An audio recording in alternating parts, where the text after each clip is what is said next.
যখন পরাশক্তিগুলো পরমাণু বোমা বানিয়ে একের পর এক হুমকি দিচ্ছে, তখন ইরান বেছে নিয়েছে এক নতুন পথ। সেটার নাম হচ্ছে ইএমপি প্রযুক্তি। পশ্চিমারা যাকে ভয়ঙ্কর অস্ত্র বলছে, তা আসলে আত্মরক্ষার বৈজ্ঞানিক কৌশল।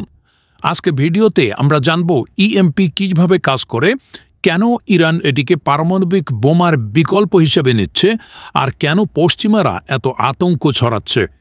ইএমপি মানে ইলেকট্রনিক্স পালস।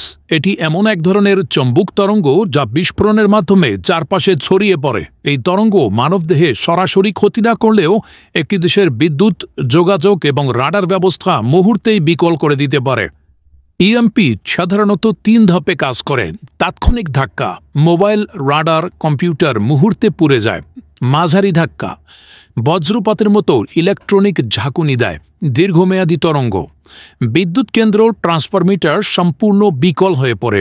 ফলে গাড়ি চলে না, মোবাইল কাজ করে না, ব্যাংকিং, হাসপাতাল, এমনকি সামরিক ঘাঁটিও অচল হয়ে পড়ে। ইএমপিকে বলা হয় নীরব অস্ত্র, কারণ এটি বিস্ফোরণের শব্দ না করেই গোটা প্রযুক্তি কাঠামোকে ধ্বংস করতে পারে। এদিকে ইরান বহুবার জানিয়েছে তারা পারমাণবিক বোমা বানাতে চায় না।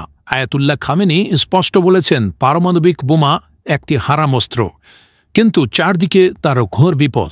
ইসরায়েলের পারমাণবিক অস্ত্র, মার্কিন সামরিক ঘাঁটি, লাগাতার নিষেধাজ্ঞা এবং সাইবার হামলা। তখন আত্মরক্ষার জন্য একটা বিকল্প ব্যবস্থা দরকার, এবং ইএমপি সেই প্রযুক্তি পথ। এটি কোনো আক্রমণাত্মক অস্ত্র নয়, বরং প্রযুক্তির মাধ্যমে প্রতিরক্ষা ব্যবস্থা গড়ার বৈজ্ঞানিক উপায়। পশ্চিমাদের ভয় আর বাস্তবতা। সম্প্রতি ইসরায়েল ও যুক্তরাষ্ট্র ইরানে হামলা চালিয়েছে ইএমপি গবেষণাগার কেন্দ্রে। বিজ্ঞানীদের লক্ষ্য করে বোমা ফেলেছে। তাদের দাবি ইরান সুপার ইএমপি বানাচ্ছে। কিন্তু প্রশ্ন হল, যদি ইএমপি এত ভয়ঙ্কর হয়, তাহলে যুক্তরাষ্ট্র, রাশিয়া, চীন, এমনকি ইসরায়েল নিজেরা কেন ইএমপি তৈরি করছে না? বাস্তবতা হল, পশ্চিমারা নিজেরাই ইএমপি প্রযুক্তি ব্যবহার করলেও ইরানকে দোষারোপ করে কৌশলগতভাবে চাপ প্রয়োগ করতেছে। এটা প্রকৃতপক্ষে প্রযুক্তিগত প্রতিদ্বন্দ্বিতা, যা রাজনীতির মোড়কে ঢেকে রাখা হচ্ছে।